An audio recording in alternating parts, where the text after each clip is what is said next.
የከበደችኝ ይሄን ይመስላል እንግዲህ አቶ ጋሻው ስፖርት የዕለቱ ስፕሪት በካሳንቺስ አዲሱ ፓርክ የድሮ ሰፈሩ ይሄን ይመስላል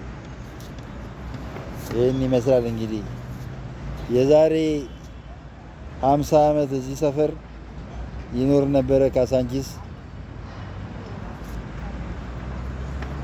አሁን ለትውስታ እንግዲህ ያው ይሄን እያደረጉ ነው። ዋው ዋው ዋው በጣም ደስ ይላል። ይለያል። አሪፍ ነው።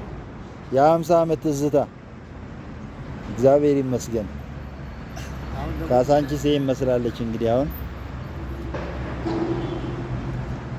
ደግሞ ዋው